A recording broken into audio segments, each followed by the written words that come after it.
Hi everybody.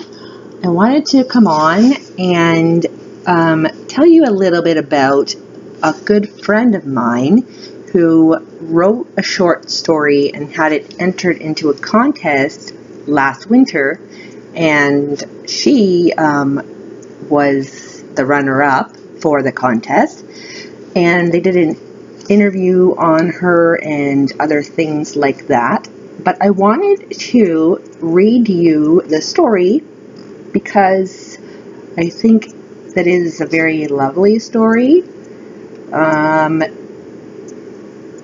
based on the meaning of the story, and so very well written, of course.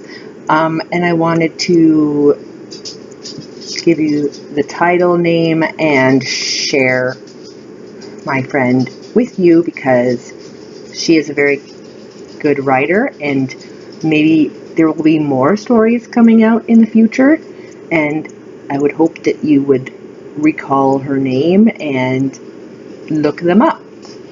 So this story is called Snowboy, and it's written by my friend Pam Madden Baker.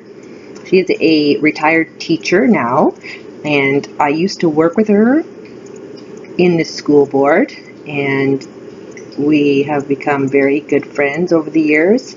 So I wanted to, again, read you this story called Snowboy. Snowboy by Pam Madden Baker. The unforgiving and wicked-spirited north wind attacks her through her layers as she trudges forward. She knows the path to the school well. Her breath makes the little hairs in her nostrils stick together. A swirl of snow whips up into her eyes, and she throws an arm in front of her face. Waiting patiently for her vision to clear, she knows she must make this trip. She can always see him there. She reaches the school ground and bows her head to dodge another glacial blast. A flash of red against the stark white field catches her eye. She watches a single mitten pirouette with the wind and wonders if it is lonely. It's a mitten, Sherry. It doesn't have feelings, she chastises herself. The bell clangs and a tide of chattering children flows out through the double doors, spilling out into the freshly fallen snow. Armored in fluorescent snowsuits and clunky boots, they wrestle each other and tumble down with squeals of delight.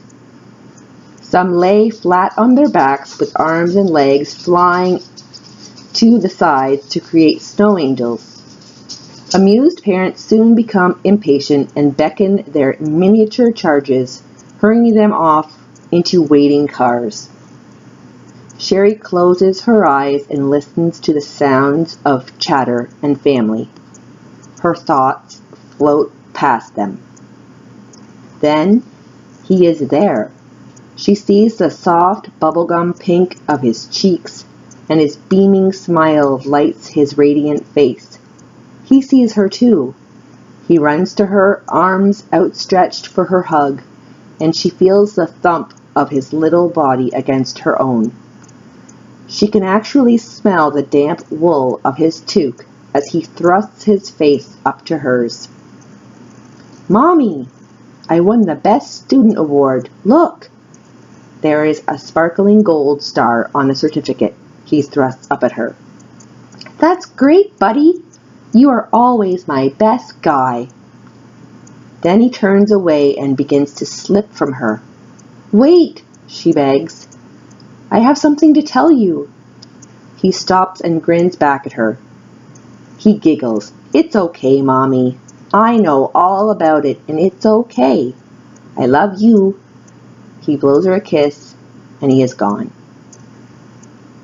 She wipes at the tears that have frozen her lashes together, and once again feels the familiar ache in her arms as she longs to hold him. Genuine pains shoot all the way from her chest to the tips of her fingers. She needs to remind herself that she cannot follow after him. But for now, his words are enough. he has given his blessing.